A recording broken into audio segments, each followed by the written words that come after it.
Last spring, I agreed to a Friday night babysitting job for the Davids, a family who lived about 5 streets away from my house in Chandler, Arizona. At 17, I was working part-time at a smoothie place and saving every dollar I could for community college. $20 an hour for a simple babysitting gig was too good to pass up. Their neighborhood was quiet and tidy, lined with single-story homes that all had neatly trimmed lawns. Streetlights glowed at even intervals along the sidewalk, giving everything a gentle, suburban calm. My parents were a little protective, but they agreed to let me go. The Davids were acquaintances of my mum through the PTA, so there was a sense of trust built in. I arrived at their house at exactly 6:30 p.m., my backpack slung over my shoulder, wearing jeans and a hoodie.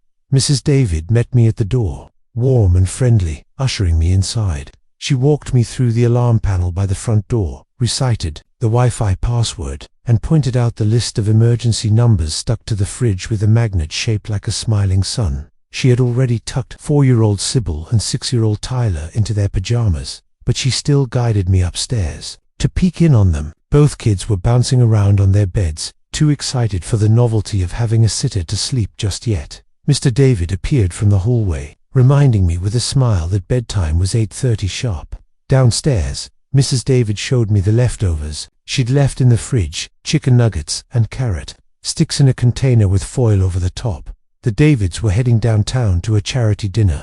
At the doorway, Mr. David pressed his key fob to lock the car in the driveway and waved. As they left, the moment the front door clicked shut, I slid the deadbolt into place out of habit. The evening began quietly. We sat at the dining table and drew with crayons. The kids showed me how they could almost draw a cat without lifting the crayon from the paper. After that, we watched half an episode of Paw Patrol before I announced it was time to brush teeth. Tyler tried to hide under the table, but I corralled him upstairs with his sister trailing behind, humming to herself. By 8:25 they were tucked under their blankets. I read them a short story about a lost puppy and switched on their nightlight, a small LED moon that cast a soft blue glow over the room.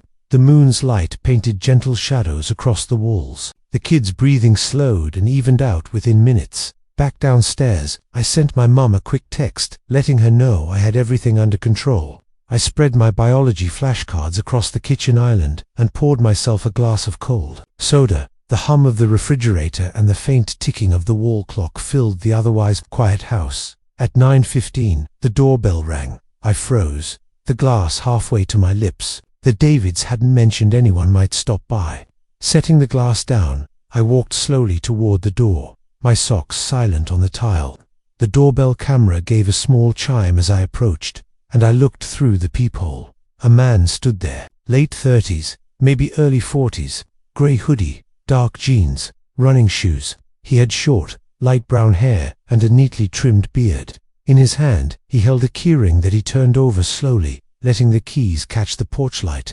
Behind him, a black Honda idled at the curb. He waved toward the doorbell camera, smiling faintly. His voice was steady and casual, carrying clearly through the door. "Hey, I'm the kid's uncle, Brandon.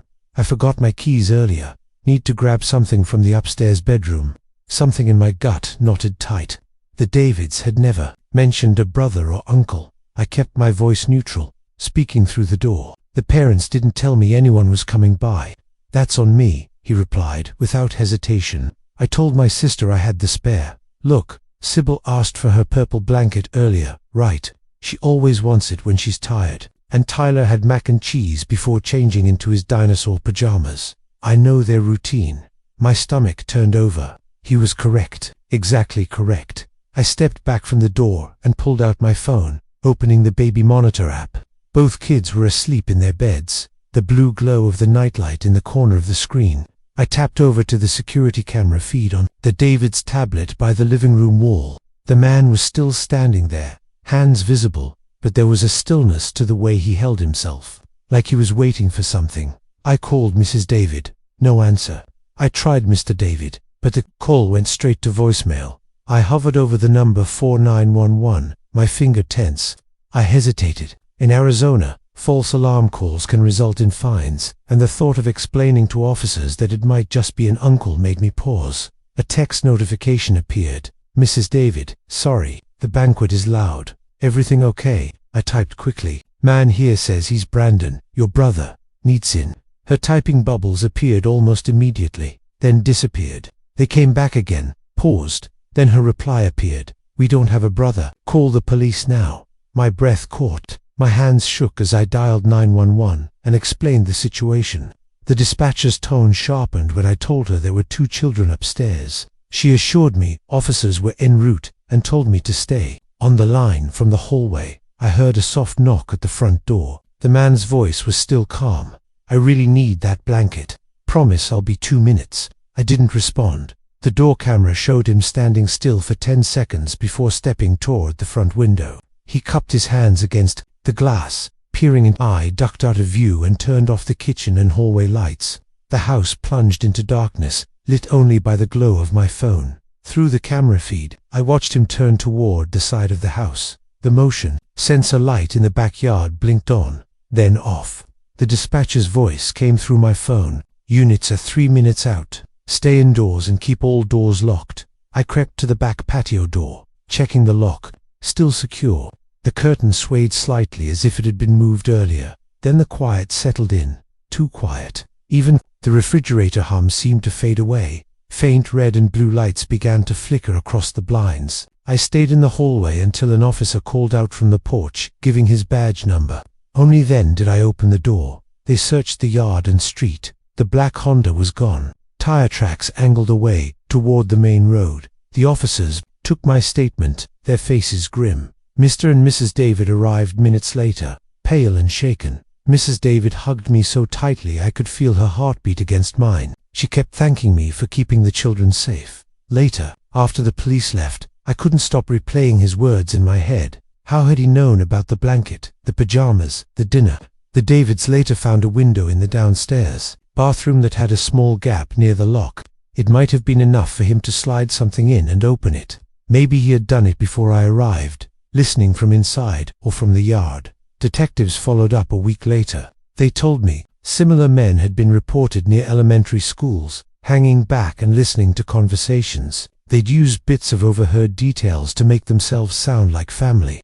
The man who came to the Davids' door had likely tried more than one house that month. The case is still open. No arrest has been made. I still babysit, but only for relatives now. I check every window latch. I keep a baseball bat beside my chair when I'm alone in someone else's house. I no longer assume that a calm voice means safety, or that personal details prove someone's who they say they are. Sometimes, late at night, when the street outside is quiet and the house is dark, I remember that soft knock, the patient, steady voice asking for a child's blanket, and I think about how easily a door can open, and how thin the line is between an ordinary evening and a nightmare. I was 24 the year it happened, driving back alone from a late shift at my aunt's diner in Flagstaff. It was close to 1 a.m., and I had about 70 miles of interstate left before I could turn down the county road to my small apartment. The traffic was light, the kind of quiet where you feel like the entire stretch of highway belongs to you. My old silver Toyota Corolla hummed along at 65,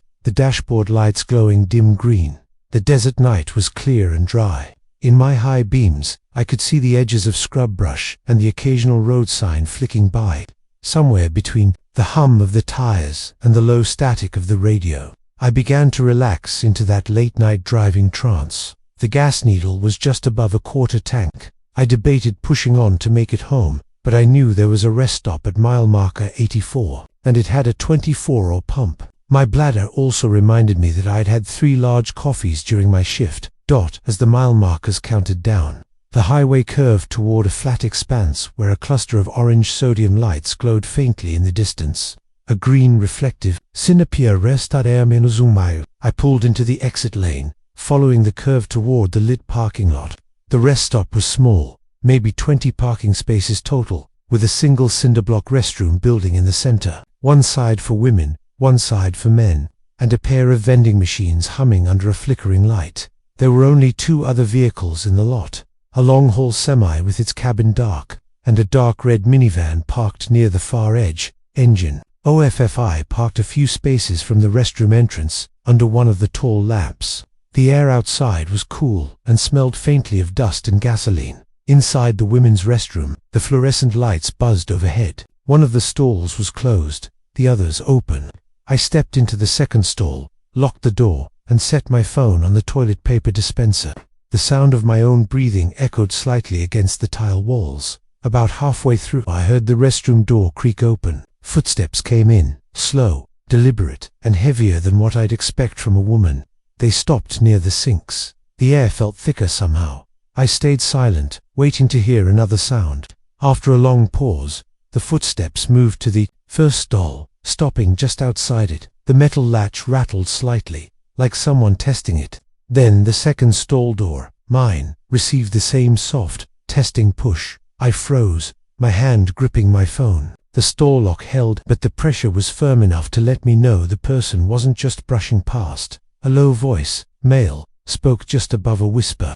Thought this one was empty. Every instinct in my body screamed to stay quiet. The footsteps moved away, slow at first, then toward the exit. I listened for the sound of the door opening, but instead, I heard nothing. No creak, no click. I waited a full minute, heart hammering, before I unlocked the stall and peeked out. The restroom was empty. The outer door was closed. I stepped to the sink, splashed cold water on my face, and glanced at the small high window above the far wall. Too high for anyone to look in. My mind told me the man had left, but my skin prickled with the sense that he hadn't gone far. I decided to get back to my car as quickly as possible. As I stepped outside, the lot was exactly as before, semi in place, minivan in place. But now, the driver's door of the minivan was open, hanging slightly ajar. I walked fast to my Corolla, unlocked it, and climbed in. My fingers shook as I jammed the key into the ignition. Before I could start the engine, the passenger door handle clicked. I whipped my head toward it. A man crouched slightly, hand on the handle, face partially shadowed by the brim of a baseball cap. His hoodie was zipped up to his chin. Even in the poor light, I could see his eyes were locked directly on mine. I hit the door lock button, my breath coming in short bursts. The lock engaged, and he gave the handle a sharp pull that made the frame shudder. I started the engine, shoved the gear into reverse, and swung out of the parking spot, my headlights catching the man stepping back. His expression didn't change. He simply stood there, watching me, as I sped toward the exit dot in my rearview mirror. The minivan's headlights flicked on. My pulse surged. I kept my foot heavy on the gas as I merged back onto the interstate. The minivan followed at a distance of about 10 car lengths. I stayed in the right lane, pretending not to notice, but every few seconds, I checked the mirror. He stayed behind me, never closing the gap, never falling away. I passed 2 exits, my mind racing. If I took an off-ramp to a smaller road, he could easily corner me somewhere dark. But if I stayed on the highway, maybe I'd see a patrol car, or reach a larger town. Finally, the glow of a truck weigh station came into view ahead. I veered into the lane for it at the last second, tires squealing. The minivan kept going, disappearing into the night. Inside the weigh station lot, I parked under a floodlight and sat gripping the steering wheel until my hands ached. I never saw the man again. The next morning I checked the news, half expecting to see a report of an abduction or an arrest. Nothing. Even now, when I pass mile marker 84, I can see that dim rest stop in my mind, the flickering light above the vending machines, the sound of slow footsteps on tile, and the quiet pressure of a hand on the stall door. Asterisk, I was living in a small ground-floor apartment on the edge of a quiet old neighborhood. My place wasn't much, 1 bedroom, a narrow kitchen, and a living room with a single large window that faced the sidewalk. It was the kind of neighborhood where people left their doors unlocked during the day, where mailmen still knew your name, and where the sound of crickets filled the air at night. That night was cold, the kind of cold that made the air feel heavy when you breathed it in. I had been sitting on the couch with the TV on low, not really paying attention. My phone was in my lap, and I was scrolling aimlessly. It was close to midnight, and the streets outside were empty. I remember hearing it, a faint tapping sound. It was so soft at first that I thought it was part of the TV show I wasn't really watching. But then it happened again, slightly louder, and in a rhythm that didn't feel random. I muted the TV, holding my breath as I listened. Tap, tap, tap, tap, tap. Dot. It was coming from the window. The glass was covered by thin curtains, so I couldn't see outside without moving them. My first thought was that maybe it was a neighbor, or a drunk person who had gotten lost and thought they were knocking on someone else's door. but the taps were deliberate. They came in steady intervals, almost like the person was being careful not to be too loud. I stood up slowly, every part of me tense. I walked toward the window but didn't open the curtain. Instead, I leaned just close enough to peek through the small gap between the fabric and the wall. There was a woman standing there. She was facing me directly, her head tilted just slightly to the side. Her hair was long, messy, and sticking to her face in uneven strands. She looked like she had been out in the cold for hours. She wasn't dressed for the weather, just a thin, pale dress that stopped at her knees. Her arms hung limp at her sides. Her eyes were the first thing that made me feel sick. They didn't look quite right. It wasn't just the lack of blinking. It was the way she was staring. Not like she was looking at me, but like she was looking through me. I froze, still half hidden behind the curtain. She lifted one arm slowly, her fingers twitching, and tapped on the glass again. Tap, tap, tap. I stepped back, my chest tightening. Every instinct I had was screaming to move away from the window. But before I could, she spoke. Her voice was so soft I almost didn't hear it, but the words were clear enough. Let me in. It's cold. The way she said it, flat, emotionless, didn't match the desperation her words should have carried. It sounded more like a statement than a request. I didn't answer. I just stood there, breathing shallowly. My mind was racing. Should I call the police? What if she really needed help? I pulled out my phone and stepped back toward the kitchen, keeping my eyes on the curtain. But before I could dial, I heard the sound of something scraping against the window frame. It was sharp, metallic, like a nail dragging across glass. I peeked again. She was smiling now, the kind of smile that stretched too far, showing too many teeth. Her head tilted a little more to one side, her cheek brushing against the glass. Then she started to walk. Not away, but around, toward the side of my apartment where my bedroom window was. I darted to the bedroom and saw her shadow pass across the wall outside. She stopped at my window and pressed both hands against the glass. Her nails were long and cracked, and she began tapping them in that same slow rhythm. Tap, tap, tap. I grabbed my phone again and called 911. My voice shook as I told the dispatcher what was happening. She asked if the woman had tried to break in yet. I told her no, but that she wouldn't leave. While I was on the phone, the woman's tapping stopped. I peeked toward the window. She was gone. The dispatcher told me to stay inside, keep the doors locked, and wait for the officers to arrive. I hung up and went to the living room again, peering out between the curtains. The street was empty. I stood there for what felt like an hour, my eyes darting between shadows, waiting for some movement. I almost convinced myself I had imagined the whole thing, that my mind had filled in details where there were none. Then the knocking started again. Not from the windows this time. From the back door. From the back door. I spun around, my stomach dropping. My back door led to a narrow alley that only residents used. It was darker back there. No street lamps, just shadows. I crept toward the door, trying not to make a sound.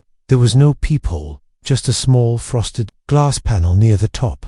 A blurry shape moved behind it. Her voice came again, softer now, almost a whisper. You forgot to lock this one. My heart stopped. I backed away slowly, every hair on my body standing on end. I had locked it earlier. I was sure I had. The doorknob rattled gently. Then it stopped. Silence.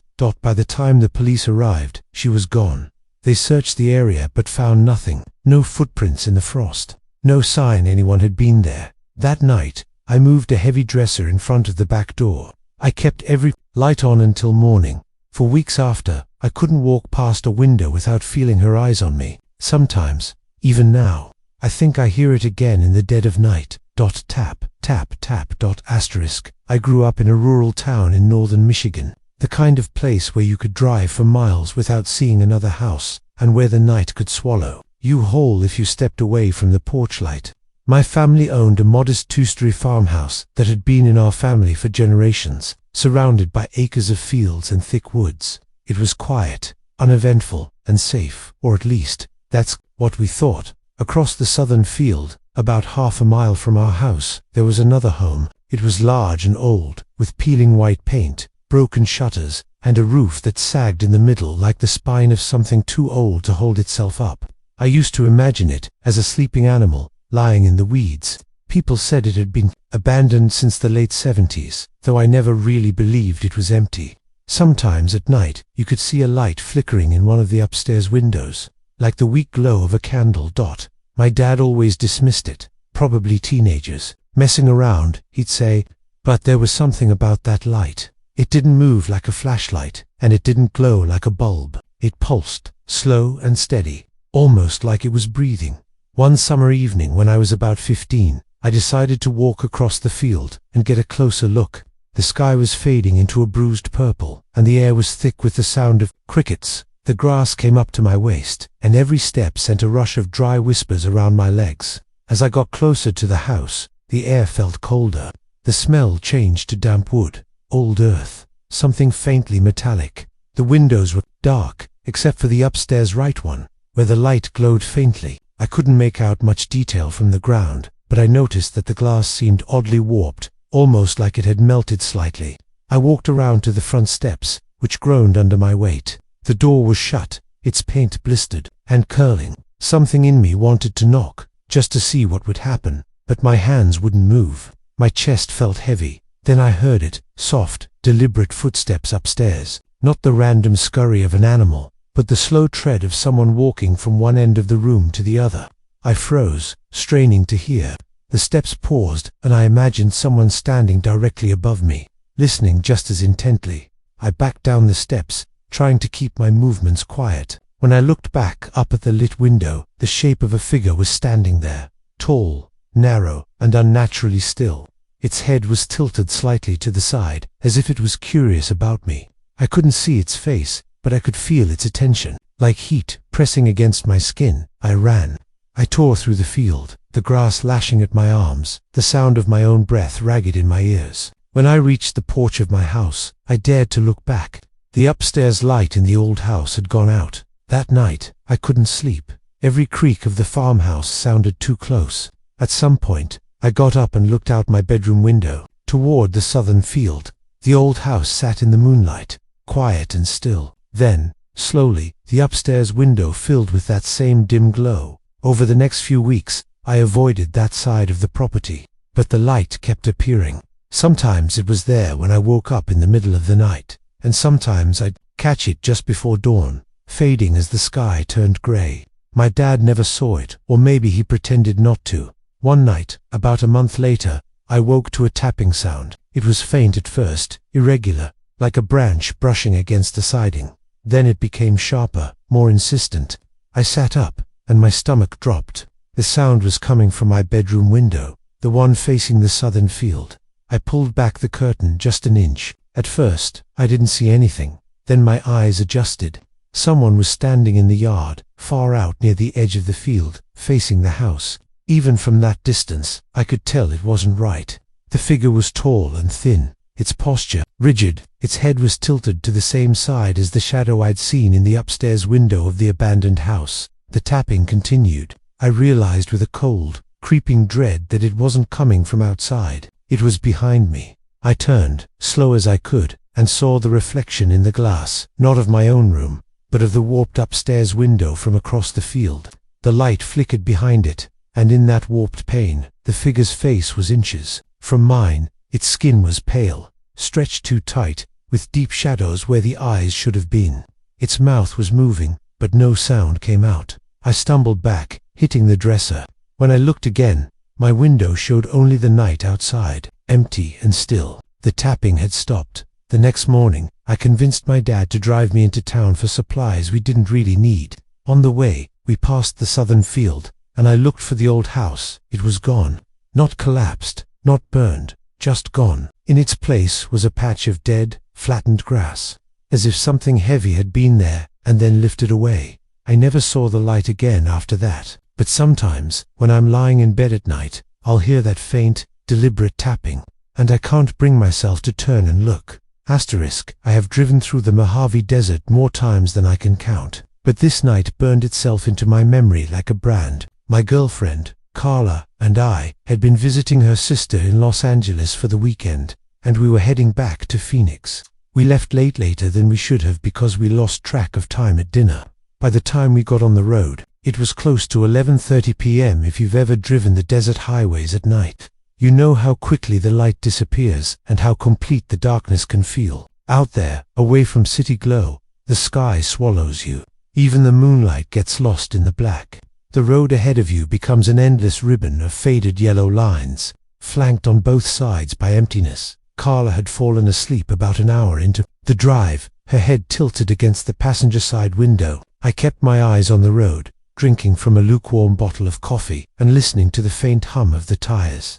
Everything felt still, and in a strange way, I felt like I was the only person in the world. That was when I saw the headlights in my rearview mirror. At first, I didn't think much of it. Cars pass through here occasionally, and this one looked like any other. The glow was small and far behind me, maybe a mile or so back. I figured it would eventually catch up and pass me, but it didn't. Single quotes. It stayed behind me, maintaining a perfect distance, like it was matching my speed exactly. I slowed down slightly, thinking maybe the driver just wanted to keep pace with me. But when I dropped my speed by 10 miles per hour, the other car slowed too. The distance between us never changed. The longer it followed me, the heavier the air in the car felt. My knuckles tightened on the steering wheel. Every few minutes I would glance in the mirror, hoping to see the lights turn off somewhere. But there were no exits, no side roads, just miles of highway cutting through dark, silent desert.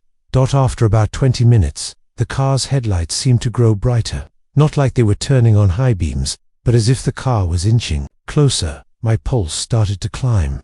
I tapped Carla's leg to wake her. She blinked and sat up groggily. "What's wrong?" I nodded toward the mirror. "That car's been following us for a while." She turned in her seat to look, then faced forward again. "Maybe they're just going the same way." "Maybe," I said, but my voice didn't sound convincing, even to myself. I decided to test them. I pressed down on the gas, pushing us up to 85. The road ahead was completely empty. No curves, no traffic, nothing but black desert stretching in every direction. For a minute, I thought I had lost them. The headlights grew smaller, but then they surged forward, closing the gap until they were back to that same fixed distance. "Okay, that's weird," Carla muttered, her voice now carrying the same tension I felt. We talked about pulling over, but the thought made my skin crawl. Out here, in the middle of nowhere, stepping out of the car felt like inviting danger. And yet, the longer we drove, the more I realized that whoever was behind us wasn't just heading in the same direction. They were following us. Then, without warning, the headlights vanished. I glanced back, startled. The darkness behind us was absolute. No glow, no movement. It was as if the car had been swallowed by the night. "Where did they go?" Carla whispered. I kept scanning the mirrors, but nothing appeared. A strange sense of relief, mixed with unease. I told myself maybe they'd turned off their lights and slowed down. Maybe even taken a hidden dirt road I hadn't noticed. 5 minutes passed. 10. I started to relax again. Then Carla gasped, "They're right there." I shot my eyes to the mirror. Sure enough, the headlights were back. But they weren't far behind anymore. They were almost on my bumper. The lights were so bright now they filled the interior of our car, casting sharp shadows across Carla's face. I could feel my chest tightening. "What the hell are they doing?" I muttered. I pressed harder on the gas, trying to put distance between us. But the other car stayed glued to us, never letting more than a car length open up. I could make out its shape, now a dark SUV with no visible markings. I couldn't see the driver at all. Then it began to swerve, just slightly at first, drifting from side to side in the lane, like they were testing how close they could get to clipping us. Carla clutched the door handle, her breathing quick and shallow. "This isn't random," she said. "They're trying to mess with us." The SUV suddenly surged forward, coming so close I could almost feel the heat from its engine. I braced myself, expecting them to ram us, but instead, they backed off just enough to keep the tension unbearable. Out of the corner of my eye, I noticed something in the desert, a small dirt road, branching off to the right, barely visible in the headlights. I didn't have time to think. I cranked the wheel and took the turn hard, gravel spraying out from under the tires. The SUV followed. Carla was nearly screaming now. "They're not letting us go." The dirt road was rough, jolting the car violently. I could hear the SUV's tires crunching behind us. I pushed the speed as much as I dared, but the uneven ground made it dangerous. Every second I expected them to slam into us. Then I saw something ahead, an old abandoned gas station, its roof sagging and windows boarded up. I skidded to a stop in front of it, heart pounding. The SUV rolled to a stop about 30 feet behind us, but we sat there, frozen, staring at it through the rear window. The driver's door opened. A man stepped out. He was tall and thin, wearing dark clothes that seemed to blend into the night. Even in the faint moonlight, I could see his face was pale and expressionless. His eyes locked on us with unnerving stillness. He didn't speak. He just stood there, tilting his head slightly, like he was studying us. I fumbled for my phone, but there was no signal. My hands shook so badly I could barely hold it. Then, without warning, the man walked back to the SUV, got in, and drove away slowly, without rushing, as if he had all the time in the world. We didn't move until his taillights disappeared, completely. When we finally made it back to the main road, I drove well over the speed limit until we hit the outskirts of Phoenix. We didn't see the SUV again, but even now, years later, I still check my mirrors more than I should when I drive at night, because sometimes, out in the desert, you realize you are not as alone as you think. I used to work as a junior inspector for a small architecture firm in Ohio. My job was mostly to do on-site inspections for new building projects, checking to see that everything matched the blueprints and safety codes before moving to the next phase. It was tedious work, a lot of walking through empty structures with a clipboard, making notes about measurements and materials. Last November, I was sent to an old hotel downtown that was undergoing renovations. It was called the Aldabia Stone, building from the 1920s that had been shut down for decades. The new owners wanted to turn it into a boutique luxury hotel, but because it was so old, the state required a thorough inspection of its existing structure before construction could proceed. My boss gave me the job. When I first stepped into the building, the smell hit me. It was a heavy, stale odor of mildew, old wood, and something faintly metallic. The air was cold, despite the fact it was warm outside. Light filtered in through dirty windows, cutting the dusty air into thin golden beams. The lobby was grand in its design, but in terrible condition. A massive chandelier hung overhead, its crystals dull and coated in grime. The check-in desk was still there, though the wood was warped, and the marble countertop had deep cracks. I was supposed to meet the project manager, but when I called his number, it went straight to voicemail. The front doors had been left unlocked for me, so I decided to start the inspection myself. The first 2 floors matched the blueprints exactly. Every room, hallway, and stairwell was where it was supposed to be. Most doors were missing, but you could still tell the layout was the same.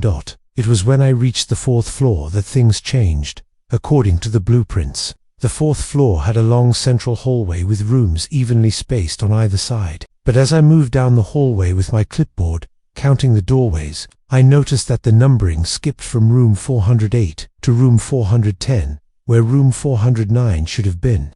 There was a blank stretch of wall. I measured the distance between the 2 rooms. There was easily enough space for another room to be there, but the wall was solid plaster. It didn't make sense. Curiosity got the better of me. I knocked on the wall.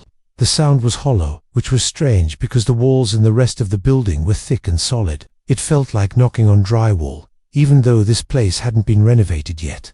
I made a note on my clipboard to bring it up later and kept moving. But the thought of that missing room nagged at me. The next day, I returned with the project manager, a man named Eric.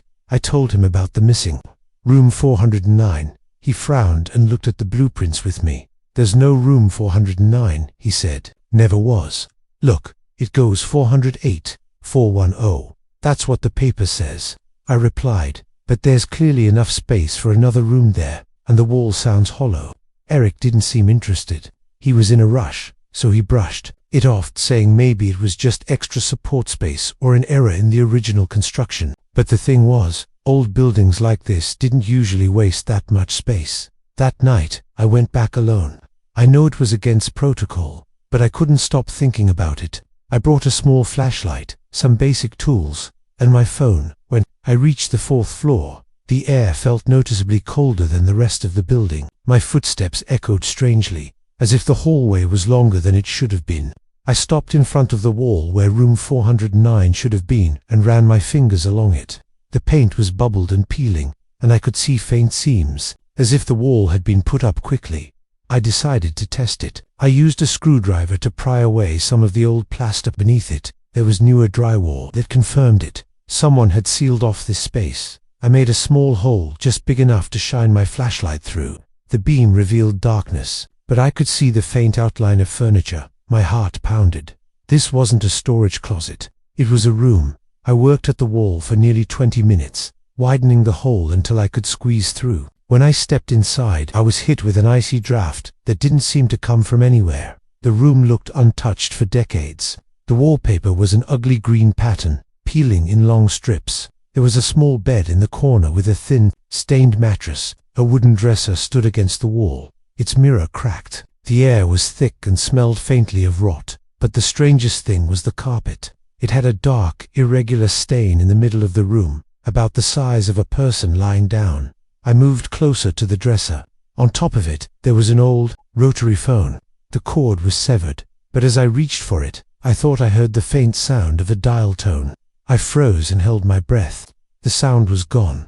Opening the dresser drawers, I found clothing, old-fashioned dresses, neatly folded, covered in a thin layer of dust.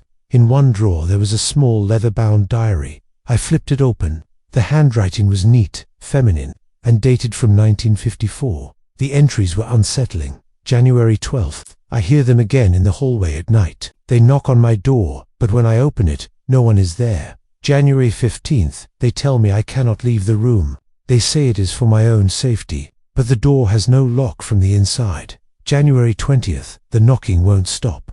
Sometimes it comes from the walls. January 23rd. I saw her again in the mirror. She smiles at me now. The final entry was dated January 24th. They are coming tonight. I am not afraid anymore. The pages after that were blank. I stood there for a long moment, the silence pressing in around me. The air felt heavier, almost like the room was holding its breath. Then I heard it, 3 slow knocks on the wall behind me. I spun around, shining my flashlight, but there was nothing there.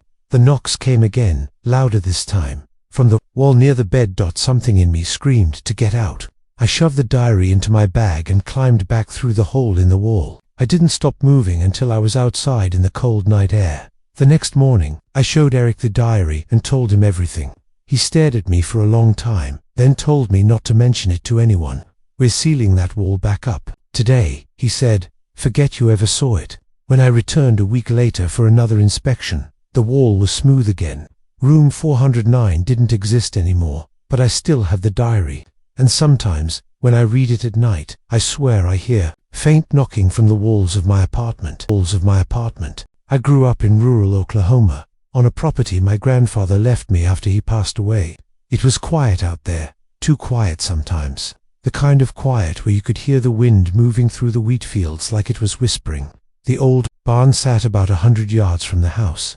My grandfather had used it for cattle years ago, but I just stored tools and an old truck in it. I rarely went inside after dark. One late October evening, I was out there trying to fix a broken latch on the barn door before the next storm rolled in. The sun had already dipped below the horizon, and the temperature had dropped fast. By the time I was done, it was pitch black outside. The barn's single hanging bulb flickered weakly as I gathered my tools. That's when I heard the first knock. That wasn't a bang or a scrape, just a soft, deliberate knock against the side of the barn. 3 taps, evenly spaced. I froze, the wrench still in my hand. There shouldn't have been anyone out here. The nearest neighbor was half a mile away, and no one ever came by without calling first. I told myself it was just a tree branch swaying in the wind. But there wasn't any wind. The air was completely still. Then I heard the second knock. This time it came from the barn's big sliding door, just a few feet from where I was standing. I stepped closer, listening. "Who's out there?" I called. No answer. Just silence so deep I could hear my own heartbeat. Then a voice, small, soft, and strange, called back. "Please, can you help us?" It was the voice of a child, maybe 2 children. They sounded young, no older than 10. My stomach twisted. What would kids be doing out here, alone, at night? I pulled the barn door open a few inches, just enough to look outside. There they were, 2 small figures standing in the darkness. They didn't move, didn't step forward. The dim barn light barely touched them, but I could make out pale faces and dark, unblinking eyes that swallowed what little light there was. "We're lost," one of them said. "Can we come inside?"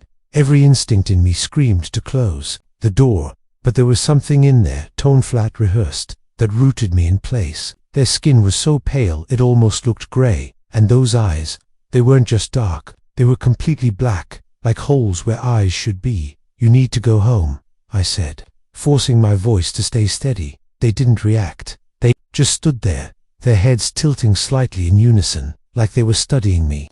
The taller one stepped forward and said, "It's very cold. Let us in. We can call our mother." Something about the way they spoke made me feel like they weren't asking, but telling. My hand tightened on the edge of the door. My mind was screaming that if I let them in, something terrible would happen. "I can call the sheriff for you," I said. Both of them stepped forward at the same time. The shorter one tilted their head back, those endless black eyes fixed on mine, and whispered, "That's not what we want." The barn light flickered again, and in that instant, I slammed the door shut and threw the latch into place. I grabbed my flashlight and ran for the house without looking back. From the safety of my kitchen, I watched the barn from the window. For nearly 10 minutes, nothing happened. Then I saw them again, standing just beyond the barn, perfectly still. I blinked, and they were gone. I haven't been back inside that barn after dark since. I don't know what they were, but I know they weren't children.